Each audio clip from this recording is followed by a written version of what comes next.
do you regret leaving North Carolina without getting that NCAA tournament championship? And the other part of this question as well, I've always been curious as to what's in your mindset or a player's mindset about entering a draft, whether or not to stay all 4 years and then enter, or why you guys or some guys decide to leave early. What was your mindset when you decided to declare after your sophomore year? Yeah, I mean, it was, to this day, I mean, that was still one of my biggest regrets was, leaving Carolina without a championship because, I felt like we could have done it, my freshman year. We all came back. We had the mindset. We had the mission. And, you know, things were right on path, Number one seed in the tournament, we're rolling through games and, Kendall breaks his wrist.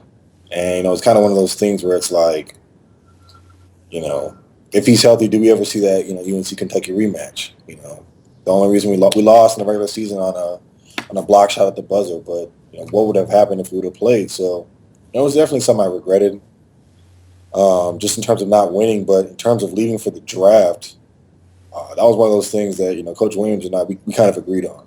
When I came back after my freshman year, I had an opportunity to go, top 5 in the draft, and I came back and I don't regret coming back whatsoever. I mean, that was the right decision for me. But, after my second year, it was kind of like, now you're a top 10 pick. Like, I don't think you're going to go back for your junior year and end up becoming the number 1 pick. You know what I'm saying? So you're not going to go up from here. So, it's your time to leave. And he understood, and I knew I had to go. But in terms of guys, even for the draft now, I mean, you have to go when you're ready. I mean, I think right now there's a lot of pressure for guys just to, go one and done and to be 18, and whether your body's not developed or your game's not developed, there's just, a lot of external pressures because that's the culture right now. I mean, you don't see guys, going to school and, for multiple years. Like, perfect example is a guy like Justin Jackson at UNC. I thought, he could have left this year, but I think he's, going to come back. I think he's going to be a much better player, and people are going to say, wow, like, look at this guy. Where did he come from? And it's not that he necessarily is going to blow up out of nowhere. It's just the fact that he's letting his game develop. And, I think that a lot of guys now are kind of just cutting themselves short in terms of letting themselves develop. Yeah, I was having a conversation with one of my friends who's really into college basketball, and we started talking about the draft picks this past year and how you have these guys coming in at 18, 19 with their bodies not fully developed, playing up against more developed basketball players, more strength. And Julius Randle, he got injured the first game. And then you have, oh my gosh, I forgot his name, for the Bucks. Jabari Parker. Yeah, Jabari Parker got injured as well. The Orlando. Eric Gordon. Yeah, Gordon. He also got injured. And the only person who really and then I know a couple like Johnson from Arizona, he came in after his junior year, so his body was pretty developed already. He was already over 20, and he was able to handle it. I felt like even he was a bench player, though, for Houston, but then you had Andrew Wiggins, who looks super lanky, but I guess was able to pull it off. So we were just talking about how these guys are entering the draft without their bodies fully developed, and then they get injured because we feel like they're not ready, like they're not there yet, and body wise, and it came to fruition when all of a sudden I'm getting updates about all these rookie players getting injured. I mean, being physically strong, I mean, that's a huge part. But a lot of it is based on your game as well. I mean, a lot of guys, they come into the league now and, they don't have a discernible skill set, or they want to cater their game to, be something else. You see that a lot with big guys. Big guys will say, oh, I want to be Hakeem, or I want to be Shaq. But it's like, dude, you can go just set a screen and just roll to the rim, and you can average 12 and 10 and make yourself $60 million, but you're going to try to, do the dream shake, and you're going to be out the league in 2 years. Like, you know what I'm saying? So there's a lot of guys that, I mean, they just have to just pick your skill set. And I think a lot of that goes with staying in school. Motivation growing up was just the desire to be the best, and the fact that most people said I couldn't do it. Um, Did you have like that natural talent, or did you have to work harder than everyone else?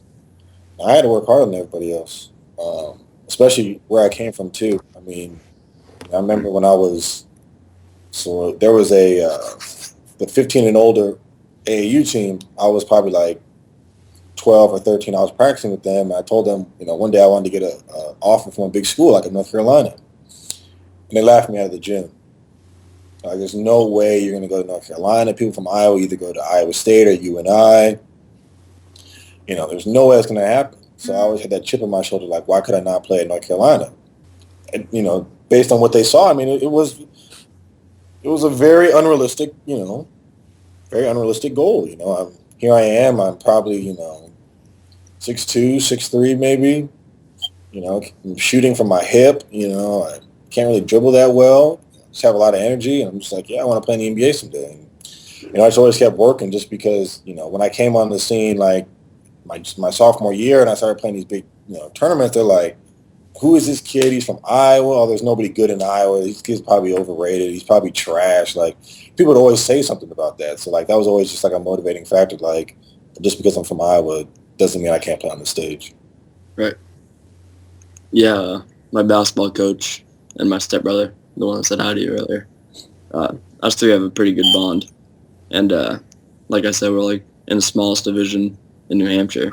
So he brought us down to, because last year we had a lot of complaints from kids on the team, just because, like, when he has to explain stuff over and over, obviously he's going to get upset. So he, like, raised his voice. So we had kids on our team, like, tell their parents, and their parents complain to the NHIA, which is, like, our, I don't know how to explain it. It's like our NCAA, but New Hampshire. And so he brought us down to watch a Division I game, which is, like, those kids are huge. Like 6'11" kids, and Yeah. I'm the tallest kid on my basketball team right now, and I'm 6'1". Like, we're tiny, and the coaches down there are just everything's so much different. The environment, it was absolutely crazy to see that. I mean, that was definitely a wake up call for us, because we had never seen anything like it, other than like the Celtics game that I went to with you guys there. But seeing high school kids that can play like that is just absolutely amazing. And that's not even the best of the best. It's crazy. Yeah, I mean, the best of the best is determined by, who puts in the most work.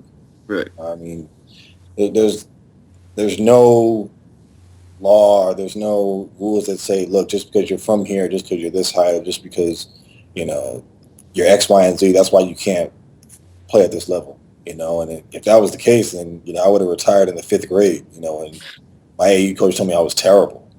Right. You know what I'm saying? I would have just been like, okay, well, let me put my shoes up, let me just stop playing basketball. But I just continued to work. And just because you see guys that are at that level, I mean, that doesn't, 3 years from now, you may pass them. You may become a better player than them. Who knows?